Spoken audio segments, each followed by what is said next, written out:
সুধী দর্শক মন্ডলী, আন্তরিক এবং শুভেচ্ছা জানিয়ে আপনাদের যে যেখানে এখনো অবস্থান করছেন, যে অবস্থায় যে ভাবে আপনারা আছেন, সবাইকে আপনাদেরকে আন্তরিক এবং শুভেচ্ছা জানিয়ে আমি শুভেচ্ছা জ্ঞাপন করছি। এবং আমাদের আপনারা দেখতে পাচ্ছেন এই মুহূর্তে আমাদের স্টুডিওতে আছেন উস্তাদ, আমাদের সেই প্রখ্যাত আমাদের মিস্টার বিলসন মান্দা। উনি অত্যন্ত তিনি ওনার যখন 12 বছর বয়স তখন থেকে তিনি বাঁশিকে তিনি অত্যন্ত আপন করে নিয়েছেন এবং বাঁশিকে অত্যন্ত তিনি প্রিয় বলে তিনি গ্রহণ করে নিয়েছেন।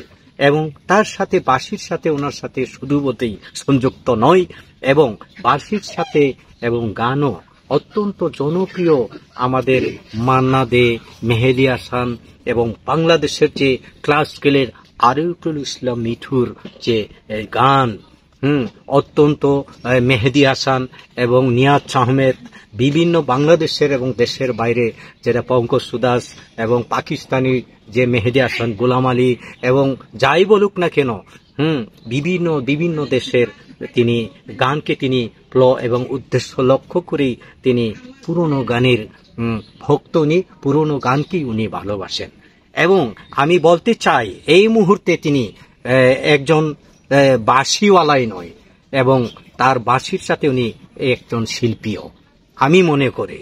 কারণ ওনার সম্বন্ধে আমি জানি, ওনার সম্বন্ধে আমি 20 বছর ধরে আমি কাটিয়েছি।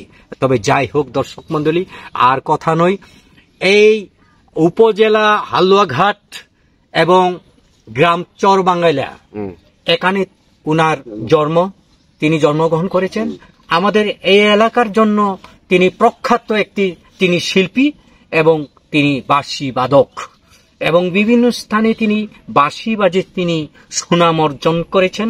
এবং তিনি কুখ্যাত এবং সখ্যাত তিনি পুরস্কার প্রাপ্ত তিনি হয়েছেন। আজও তিনি পুরস্কার পেয়ে তিনি পুরস্কারকে তিনি মৃতভাবে তিনি অবৈধভাবে তিনি রাখি না, আজও যত্ন করে তিনি তার বাসায় রেখেছেন। তারই প্রমাণ তিনি বাঁশিকে ভালোবাসেন এবং সঙ্গীতকে ভালোবাসেন। যাই হোক, আমি আর কথা বলবো না। আমাদের ওস্তাদ তিনি বিল মান্দা, আজও তিনি চরবাঙ্গাইলা প্রখ্যাত শিল্পী, বিভিন্ন স্থানে তিনি আমাদের মাঝে তিনি এখনো বেঁচে আছেন এবং আমাদের মাঝে তিনি এখনো জীবনের শেষ প্রান্তে তিনি এখন এসে গেছেন। এই জীবনের শেষ প্রান্তে তিনি বাঁশি পরিবেশন করে তিনি আমাদের জন্য তিনি বিলিয়ে দিবেন এবং আমাদের জন্য তিনি উপহার দিবেন। আসুন আমরা তার বাঁশিকে আমরা উপভোগ করি। ধন্যবাদ।